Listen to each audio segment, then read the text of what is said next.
आ चुके हैं हम लोग मैथमेटिक्स का सवाल त्रिकोणमिति से दूसरा सवाल लेकर चल चुके हैं। 8 मिनट का त्रिकोणमिति का सवाल है। कल तो हम लोग बताए थे पहला सवाल। आज चलते हैं दूसरा सवाल देखते हैं। दिया है tan p minus cot r का मान ज्ञात करना है। ठीक है, आपका फिगर यहाँ पे दे दिया है। पी आर का मान दिया आपका 13 सेंटीमीटर। यहाँ पे हल लिखते हैं। हल लिखते हैं, यहाँ पे क्या करते हैं, यहाँ पे दे रहा है आपका पी आर का मान दे रहा है। पी आर का मान 13 सेंटीमीटर।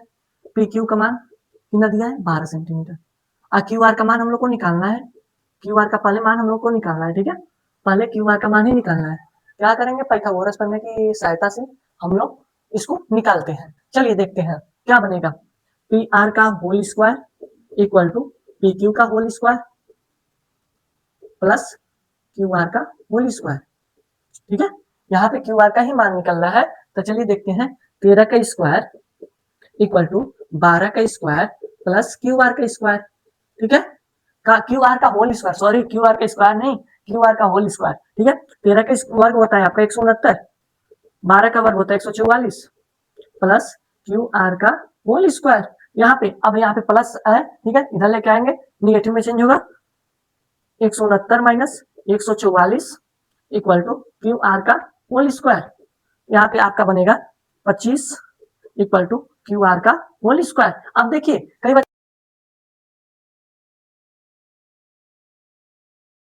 चलेगा, ये भी समझ लीजिए। यहाँ पे बस क्यू आर का मान पूछा है, क्यू आर का होल स्क्वायर यहाँ पे दिया। ठीक है, वर्ग हटाने के लिए यहाँ पे जो वर्ग है इसको हटाने के लिए अंडर रूट लगाएंगे हम लोग। तो root 25 equal to Q R. तो इसका मान होगा 5 इक्वल टू क्यू आर। तो इसका मान कितना आ गया, तो 5 आ गया। कितना आ गया बाबू, 5 आ गया, 5 सेंटीमीटर। ठीक है, अब देखिए क्या कह रहा है, tan p minus cot R, tan p minus cot R. ठीक है, tan p minus cot R जब दे दिया यहाँ पे, तो आप लोग समझिए कि tan p minus cot R दे रहा है। तो कई बच्चे क्या करते हैं, चलो उसी तरह लगा देते हैं।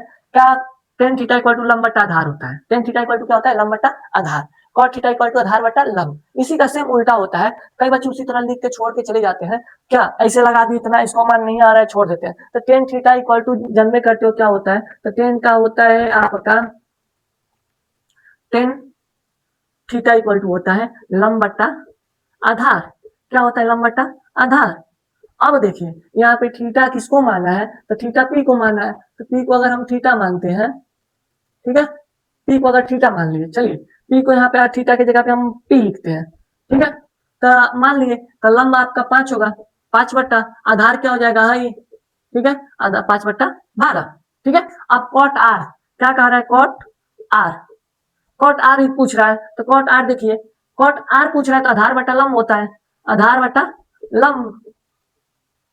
जब आधार बटा लंब होता है तो इसी का विपरीत उल्टा कर दीजिए ना। यहाँ पे क्या होगा, थीटा यहाँ बन जाएगा।